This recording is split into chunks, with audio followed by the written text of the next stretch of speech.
À la une de cette édition, on va parler des transports qui se développent dans le Nord. Le Conseil régional s'est réuni ce matin pour donner les grandes lignes du futur RER qui reliera le bassin minier à Lille.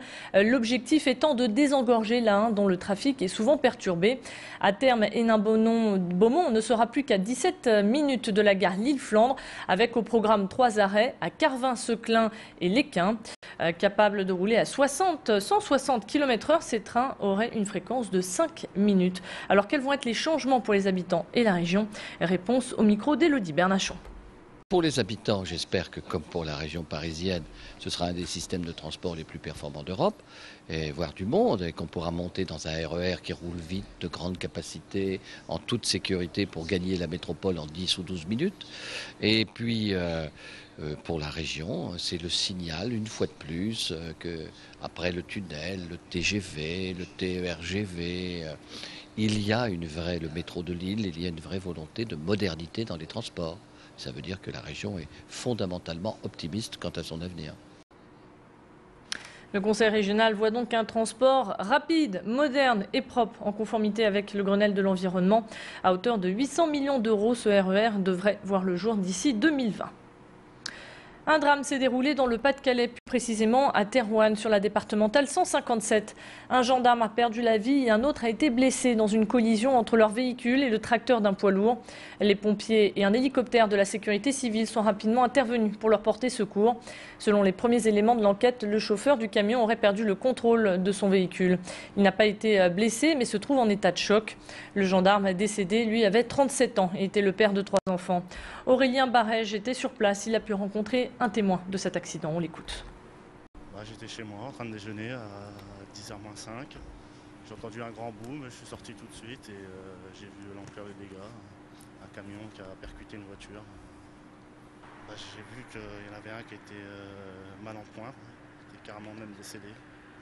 Et son collègue, il a pu sortir de la voiture. Il y avait d'autres gens aussi qui se trouvaient derrière, qui ont assisté à la scène. Et pour faire avancer l'enquête, les gendarmes ont besoin d'autres témoins. Alors si hier matin, entre 10h et 10h30, vous rouliez sur la départementale 157 entre Thérouanne et Aire-sur-la-Lys, n'hésitez pas à contacter la brigade de Saint-Omer. On va parler santé à présent. Lutter contre le cancer du sein, c'est l'objectif en tout cas d'Octobre Rose. Pendant tout ce mois d'octobre, la mobilisation est internationale et elle a pour but d'inciter les femmes à faire un dépistage tous les 2 ans à partir de 50 ans. Le dépistage est très important, il permet de détecter le début d'une tumeur et évite son développement. Un cancer soigné à temps, c'est avant tout une vie de gagnée. Il faut savoir que chez nous, dans le Nord, seulement une nordiste sur 2 ne s'est toujours pas fait dépister. Santé toujours, arrive à un certain âge, il est normal d'avoir quelques problèmes auditifs. Souvent, ceux qui rencontrent ces problèmes n'osent pas en parler.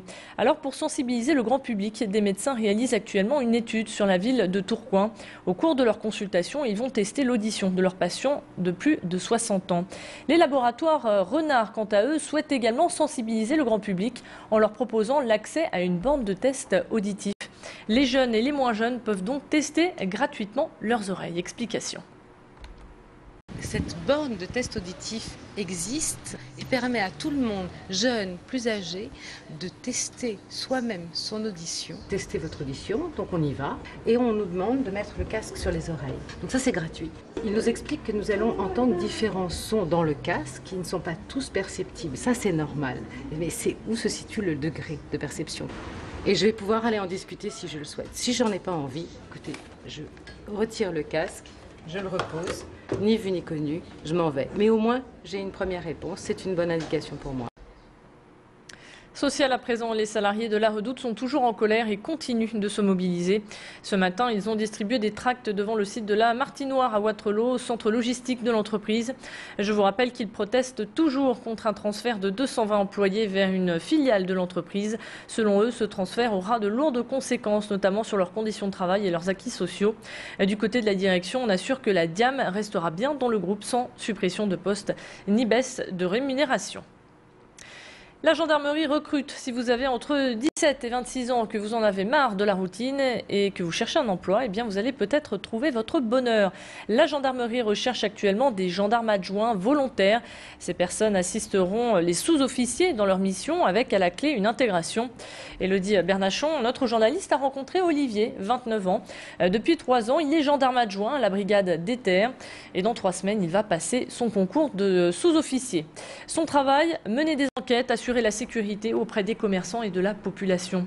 Il revient pour nous sur les objectifs et les rôles de son métier. Le quotidien, c'est de seconder les sous-officiers. Donc généralement, nous, on a moins de compétences, donc on observe beaucoup ce qu'ils font. On les seconde beaucoup sur les enquêtes en cours, c'est-à-dire pouvoir faire les entrepôts, ce qu'on appelle les empreintes, faire les photos pour les personnes qui sont en garde à vue. Donc on a quand même un rôle important et le fait de voir ça, déjà, ça nous permet de pouvoir mieux s'investir et au futur, si on a la chance d'être sous-off, de pouvoir exercer, faire la même chose qu'eux. Voilà pour l'essentiel de l'actualité. Midi, bientôt passé de 37 minutes. Restez avec nous, on se retrouve dans un instant pour tout savoir sur la couleur du ciel. A tout de suite.